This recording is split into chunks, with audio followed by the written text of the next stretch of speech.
inside of this, you can actually go into your apps. If I was connected. All right, so I've signed in. I'm actually signed in through my Red Hat login. And we actually had an opportunity to deploy an app just before this JBug tonight, because we had a direct need for how can we quickly monitor a server that is providing our voice over IP back to our office, because it seems that the hosting provider that's running that server occasionally likes to take us down. And so we thought, wouldn't it be nice if we got an email when the server went down? So I went to Openshift, and I went ahead and did create application. And I scrolled down here, and I chose the Jenkins server. I activated the Jenkins server. It took a couple of minutes, then it came back and said, here's your Jenkins server. And then I went and added a cartridge to it.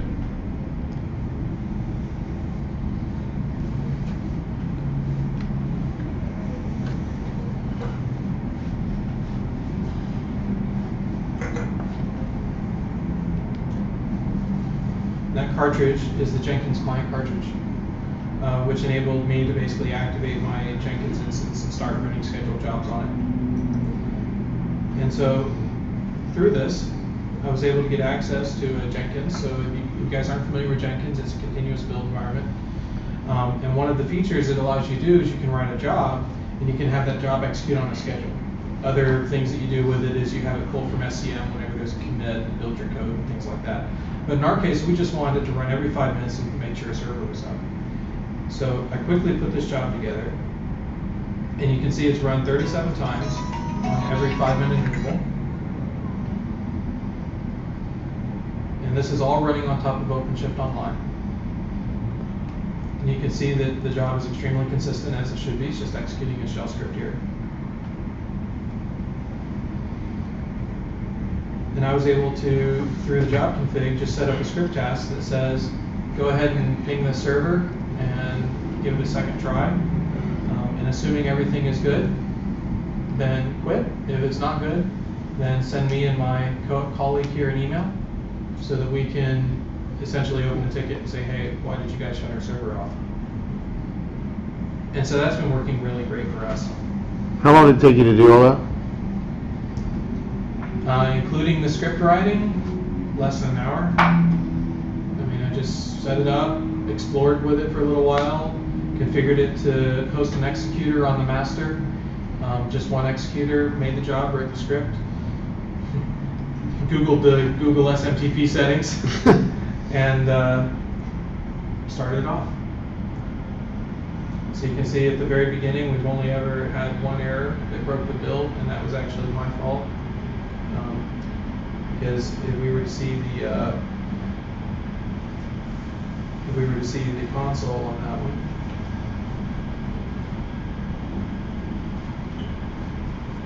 seems like I've played with a couple different cartridges and things, and it's all pretty quick to get up and running with the cartridge there. So you just got to get used to the build cycle. yeah. You're used to the cartridges. Once you get that, it's just like standard stuff. Really. Yep. In this case, I just left off a semicolon in my opening if statement, and therefore it didn't recognize it was an if statement. Fix that real quick. All right. So let's see. So here we are inside of a RHEL 6.4 VM.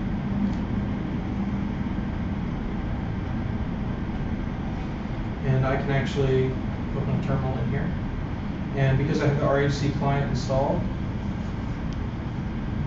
I can list, well, RHC is the command line client for dealing with Openshift. So you can list the commands here. So the first thing you do after you install RHC, in order to install it, you just do a yum install. If you're on Red Hat or Fedora, you just do a yum install Ruby gems and Git, and then you do a gem install of RHC. After that, you do an RHC setup. It'll ask you for your Openshift Online account, which you've made. And from there, you can do a create app. And the syntax of create app is just RHC create app, and then the type of app you want to create, and then the name of it. So now that I've done that, I can list the apps I have.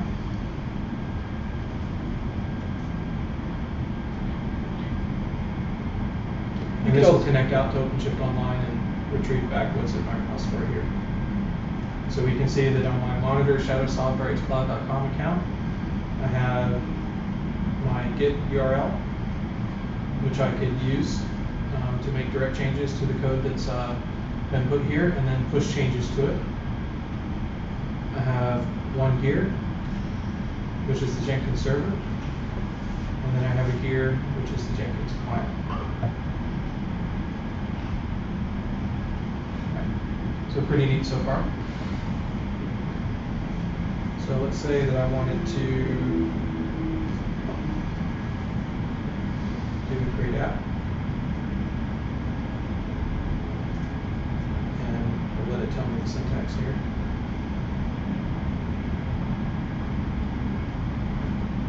So sorry, my connection is really, really slow. So it just takes a moment. Okay. So these are the cartridge, the cartridge types that are deployed out there right now. You could also, if you had a tar.gz file of a cartridge that you'd maybe download from the public internet, like if you wanted to try running Clone or TorqueBox or one of those, then you could put that URL in here, and Openshift will go and download it, unpack it, and use it. And the only downside of it is that when you do that, those cartridges don't automatically update like the ones which are provided here. So I could do a create C, create app, and we call it PHP test, and we'll make it a PHP rerun.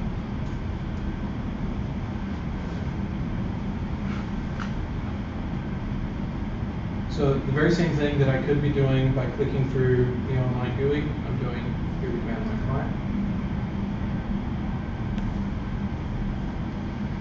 And so like my Jenkins server is monitor-shadowsoft.rhcloud.com, this is going to be phptest-shadowsoft.rhcloud.com.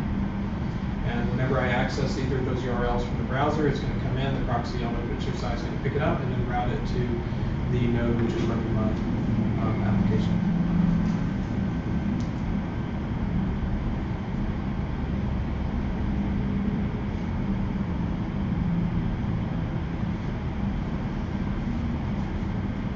One of the things that's nice about that URL also is you can use it for public access. So, Yep.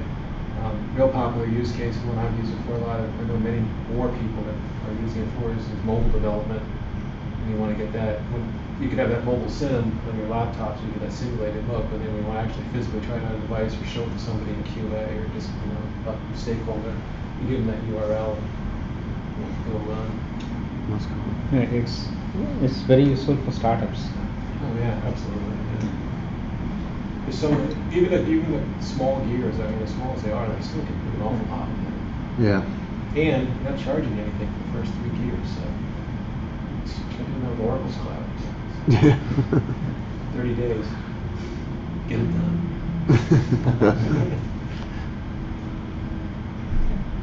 So if I open Vim on the index.php, which is part of my application, I can scroll down a bit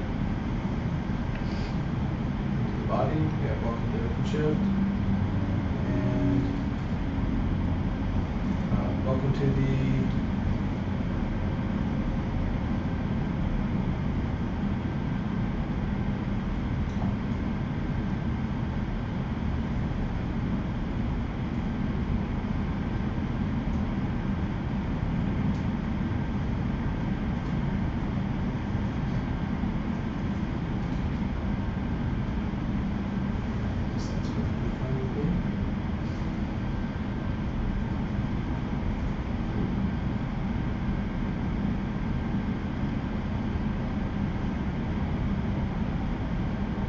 Have you gone through the merge process of taking something that's already built on your laptop and then pushing the Git up, getting a new Git up on Openshift and then merging the two? And then I've played with that using the DIY cartridge.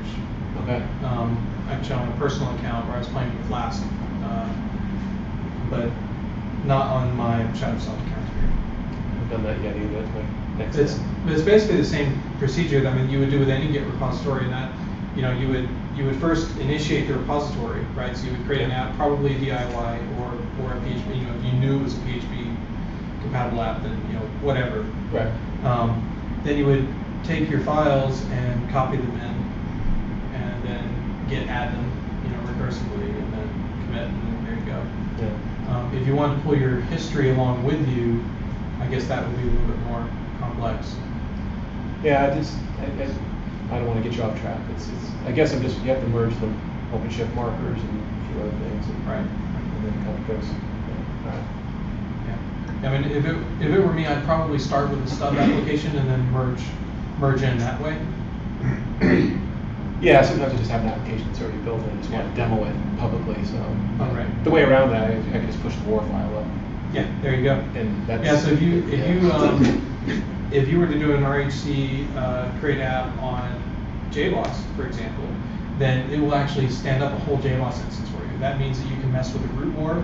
If you want to change what is displayed, you just go to the base URL, and you can also push actual, already pre-built WAR files in there, or you can, add new applications, and everyone will get a context for it just like you would expect. The one thing you cannot do is actually assign a virtual host within your application. Okay, so with this there, I ought to be able to, what do I call it, PHP test.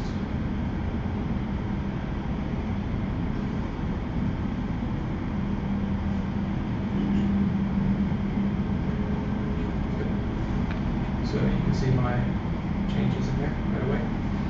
I should have showed it to you actually before I made the change, so you can see it happening both ways, but this is the default PHP app that you get built with. Okay.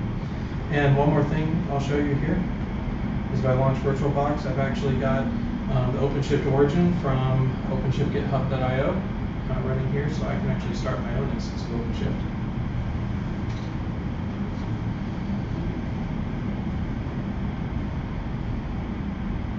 So this is something you can go download. It's a little over a gig, but it can enable you to really get into and play with tuning the internals of OpenShift. Okay. So it's all started up. And so if I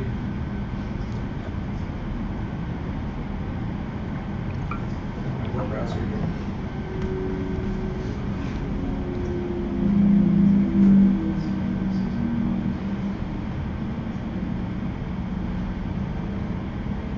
Should be able to go to this URL.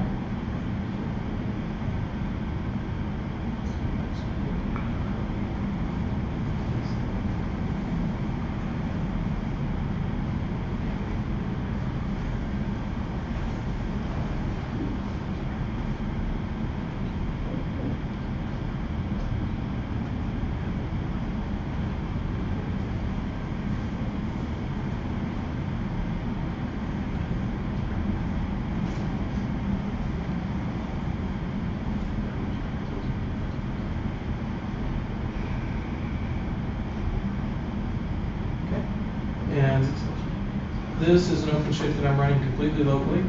I've actually got a Jenkins instance on it as well that I was playing with. But I could just as well create another application.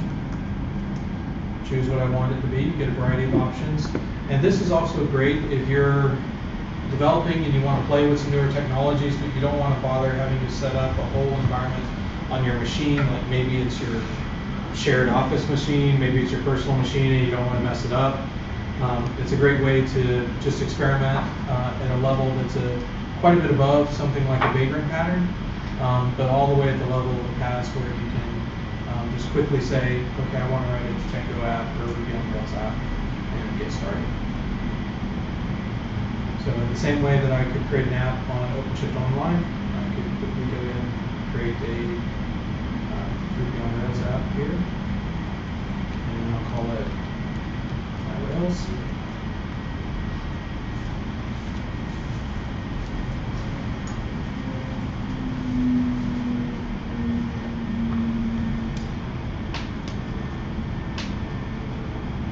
Assume that should be here.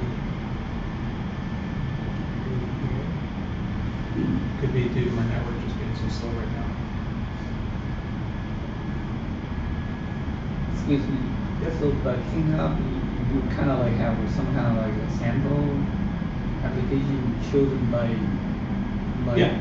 Each one of these, when you create an application in this way, it'll build out, it'll basically have a stub there. So it's a landing page, so you can open up a URL and you get something back. You get a visual feedback that yes, something is there for you. It's kind of like a sample hello world type of. It's effectively it's an OpenShift Hello World. It's Hello World with a complex style sheet and a lot more markup. Yeah. One other silly question: you're running this through a VirtualBox. Yes. And what's the instance of this VirtualBox? Is it like a Linux or is it? This is actually running on top of Fedora. Oh. This one is.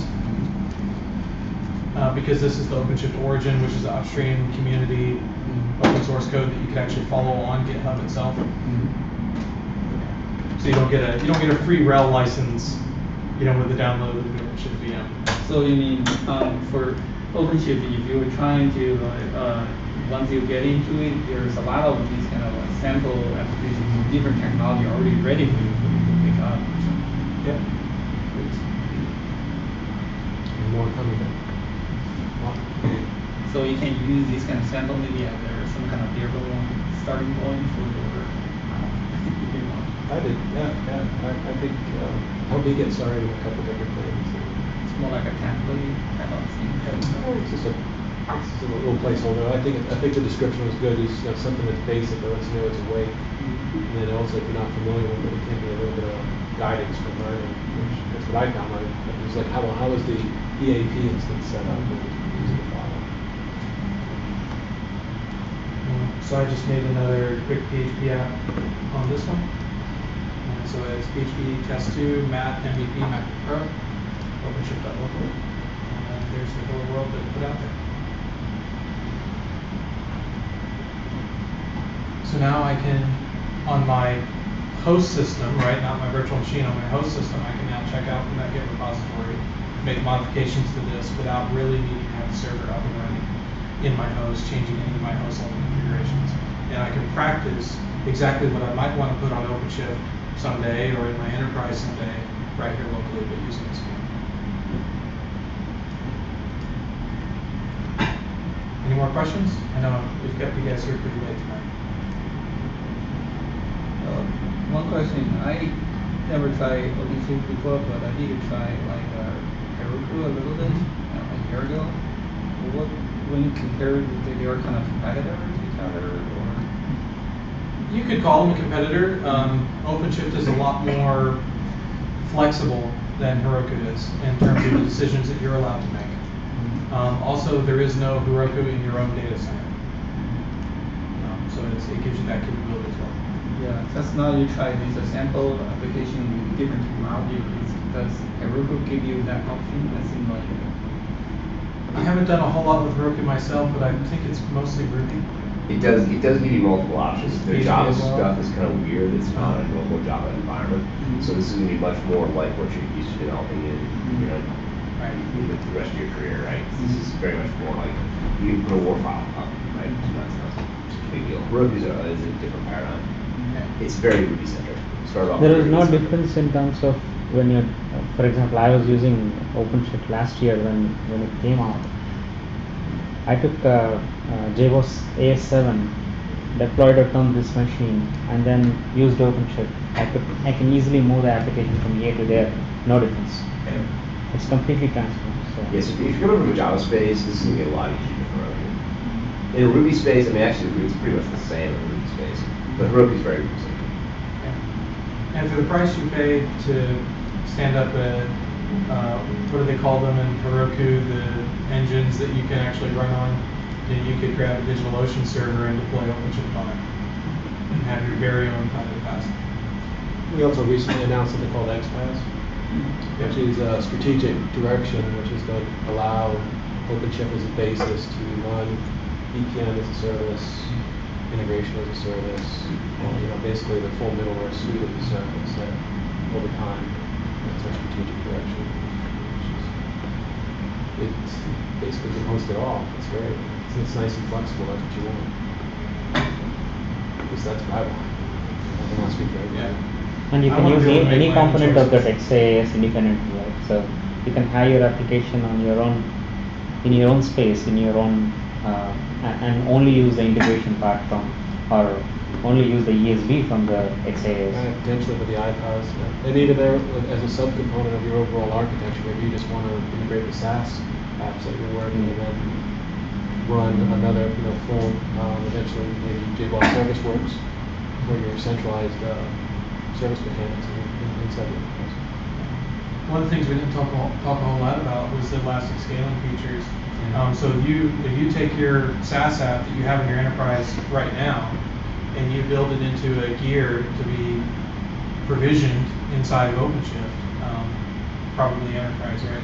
But if you build it into a gear to be provisioned in Openshift, you can design that gear in such a way that the start and stop commands also do whatever registration or connection processes which are necessary to enable scaling of that app. So for example, if you have to go and register a cluster member as part of launching an instance, and you can go back to look up in an LDAP directory, list all your current cluster members, go and add yourself to that pool, and now suddenly you are now part of the cluster. And so what that enables you to do, with OpenShift and nothing else, is to take a fixed set of hardware, provision it with OpenShift all the way across, and now you have a fluid scaling of your apps or your gears within that set of hardware. So if you have apps that are using up a lot of traffic, they can be on the majority of your nodes, and if you have apps that are using up zero to little traffic, they might just be on one node until such point that they start to receive traffic and load up and scale out. How do you control where your gears are running, which nodes the gears are running on? You can specifically assign them in enterprise. You don't get that control in OpenShift Online. Oh, okay. But you can choose to do what's called manual scaling instead of automatic scaling. So automatic scaling will kick in whenever your app reaches an 80% utilization rate, then it'll automatically start spinning an instance of the app. And I might remember incorrectly, there's a period of time, I think it's 90 seconds, when an instance starts to receive no traffic or fall under a certain utilization over that period, then it will deprovision that instance and scale back.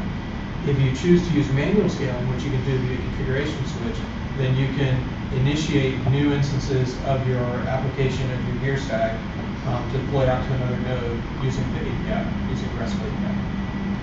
And in cases where I want high availability, or in some cases where I want disaster recovery, where it is multiple sites across regions. So I could have one here in Atlanta and one in Houston, let's say. Does it also provide that flexibility of setting up gears in such a way that they are running on nodes that are completely in different cities? I wouldn't do that natively in OpenShift. I would have something else in between. So for example, if you were doing this with OpenStack, for example, then you could be using a product like CloudForms to explode your data center out into the other city and deploy your new stuff, which is critical for you there when it's being used. If you want a complete snapshot running at all times in another place, Right, that's what I was talking about. If you were designing, you could do it if you were designing gears to actually, on the gear start, have it go and contact your DR site and start up the gear as well. I wouldn't recommend doing that. You would actually just want to have another OpenShift standby. You would want to do your data replication so that you perceive, so that your users or your internal department perceives continuity when they switch over to DR. But you wouldn't actually need to make sure that the scaling was the same at all times. It's going to scale up immediately when it starts receiving traffic. So what we do in our data centers is we have 2 sites within 10 to 15 mile distance, and if we are only targeting high availability, right, then we set up the servers in active mode between the 2 sites, and we have a metro cluster running on the top. right, So what it means is that if one site goes down, the other site is still there, right. and we have active data replication across these data centers. For disaster recovery, we have to do across the regions. Correct. Now, when we use OpenShift Enterprise, how do I set it up? The first scenario and as well as the second scenario. Second scenario is saying it's not recommended, but what about the first scenario? You want to do, so I guess there's really 2 schools of thought on DR. The company I came from, a large telecom enterprise, their thought on DR was that you actually didn't have live data in DR. DR was sitting there running the applications that had access to the databases, but it didn't have anything at the level of what you might think of session replication or cache replication in DR. If you True, had to go true. to DR, That it is was true. an event and you hydrated, right? Right. Whereas hot standbys were hydrated, right?